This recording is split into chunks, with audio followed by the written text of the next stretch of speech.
करने के लिए।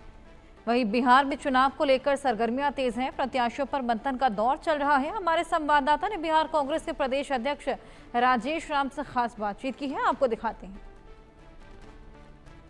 तो अभी हमारे साथ मौजूद है बात करने के लिए बिहार कांग्रेस के अध्यक्ष राजेश राम जी। राजेश सर, कल स्क्रीनिंग कमेटी की पहली बैठक हुई, काफ़ी लंबे वक्त तक चली बैठक, तो क्या कुछ निकल कर आया, चूँकि आज फिर से ये बैठक शुरू हो रही है? देखिए, इसमें हम लोग सभी वरीय लीडर्स, स्थानीय प्रखंड अध्यक्ष से जो राय ली गई थी, जिला अध्यक्षों से जो राय ली गई थी, उसके बाद हम लोग पीईसी के सदस्यों से जो राय ली थी, उसी को राय से के साथ हम लोग कल दिन भर लगभग 13 घंटे मीटिंग चली और सभी स्थानीय विधायकों, सांसदों और जो वरीय लीडर्स हैं उनसे सबसे 1 to 1 करके राय ली गई और सभी सीटों पर हम समझते हैं कि सभी का सकारात्मक राय आया और ये हम आंतरिक लोकतंत्र में, भारतीय राष्ट्रीय कांग्रेस पार्टी आंतरिक लोकतंत्र में विश्वास करती है और हम बहुत ही सक्षमता से के साथ, अनुभव के साथ हम आगे बढ़ रहे हैं और आने वाला समय में इंडिया गठबंधन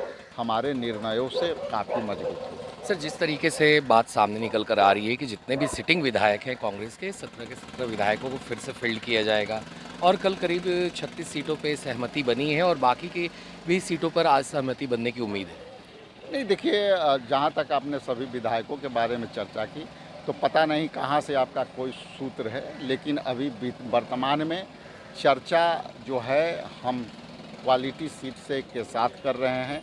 सभी के अनुभवों को हम लाभ लेने के लिए, चाहे वो सीट हो चाहे उम्मीदवार हो, लेकिन जो बातें आप कह रहे हैं कि विधायकों को तो पता नहीं आपका कौन सा सूत्र है, मुझे नहीं पता, लेकिन अब तक इस तरह की बातें नहीं है।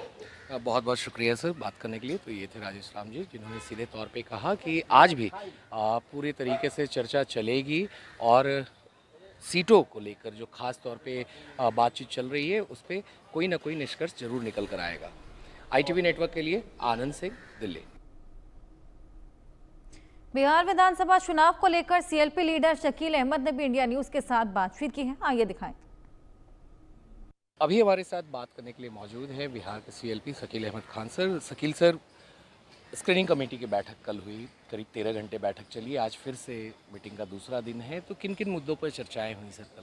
पहली बात तो इस सीरियसनेस को समझिए।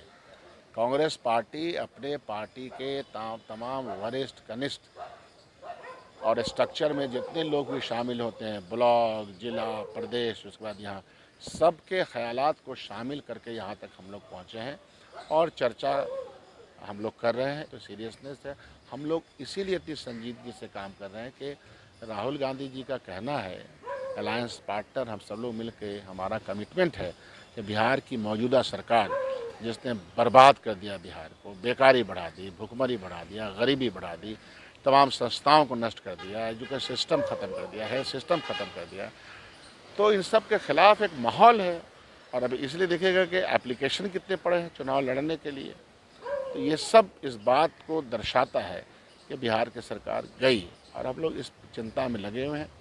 2-3 राउंड के बाद चीज़ें साफ हो जाएगी। सर, जिस तरीके से आपने कहा कि बिहार की सरकार गई, तो वहीं नीतीश कुमार ने अब वादा किया है कि हर साल 1 करोड़ नौकरियां दी जाएंगी, जहां आप लोग भी वादे कर रहे हैं कि सरकारी नौकरियों में भर्तियां शुरू होंगी बिहार में। नीतीश बाबू का प्रॉब्लम ये है कि वो गोडसेवादियों के साथ चले गए भारतीय जनता पार्टी के साथ, और भारतीय जनता पार्टी उनके साथ जो ट्रीटमेंट कर रही है, वो जो समर्थक समूह है नीतीश बाबू का, उनका भी एक समर्थक समूह है। उनको सोचना चाहिए कि नीतीश बाबू के ऊपर भारतीय जनता पार्टी जैसा प्रहार करती है, पूरा टेक ओवर कर लेना चाहती है बिहार को, तो क्या ये जनता दल यू के लोगों को बर्दाश्त है या जनता दल यू के समर्थक ग्रुप को ये बर्दाश्त है? सवाल मजाक उड़ाया भारतीय जनता पार्टी ने उनका, हम लोग देख नहीं रहे इन सब चीज़ों को, इसीलिए कहा गई। और वो जो कह रहे हैं, तो जिनको वो नेता मान रहे हैं माननीय प्रधानमंत्री को, तो प्रधानमंत्री का वादा तो हम लोग के सामने है। नौकरी देने की शुरुआत 17 महीने की सरकार में हुई। ये इस फैक्ट से कोई इनकार बिहार की सरकार मौजूदा नहीं कर सकती। फैक्ट्स पे चलना चाहिए कि जब तेजस्वी जी ने 10 लाख का वादा किया था तो इन लोगों के ही बयानात थे। बिजली की बात जब हमने कही थी तो नीतीश बाबू का बयानात था, उनके मंत्रियों का बयानात था कि कहाँ से होगा, क्या होगा, बिजली फ्री नहीं मिलेगी। गुजरात सरकार को सबसे कम पैसा में बिजली भारत सरकार देती है और बिहार सरकार को सबसे महंगे दर पे बिजली देती है। तो जिनके साथ हैं वो तो झूठा पार्टी है, बड़का झूठा पार्टी के साथ रह करके यह जो बात कह रहे हैं इस पर विश्वास करेगी क्या जनता? सर, जिस तरीके से बैठक आज दूसरे दिन भी है, तो कितनी सीटों पे चर्चाएं हो चुकी हैं सर? संजीदगी से बात हो रही, फाइनलिटी 2-3 मीटिंग के बाद आएगा, वो आपको बता देंगे। और सर, जिस तरीके से लगातार तेजस्वी यादव की पार्टी राष्ट्रीय जनता दल, आज उनके बिहार अधिकार यात्रा का भी आखिरी दिन है, वैशाली में ख़त्म होगी, तो वहीं आरजेडी से सवाल उठ रहा है कि आखिर सीएम का चेहरा कौन होगा, क्यों नहीं तेजस्वी का नाम अनाउंस किया जा रहा है? ये सब रिजॉल्व मामला है। बहुत सारी चीज़ें हम लोग जब अलायंस वाले बैठते हैं तो सारी चीज़ें रिजॉल्व करके बैठे हुए हैं, चिंता न करें। मगर सर, आरजेडी में कहीं ना कहीं रिबेलियन भी अब दिख रहा है। ज़रा बराबर भी नहीं, कहीं भी नहीं। अलायंस को लेके कोई खटपटाहट नहीं, कोई छटपटाहट नहीं। स्मूथली हर आयाम पे, हर दृष्टिकोण से हम लोग चीज़ों का फैसला कर रहे हैं। बहुत बहुत शुक्रिया सर बात करने के लिए। तो ये थे शकील अहमद खान जी, ITV नेटवर्क के लिए आनंद सिंह, दिल्ली।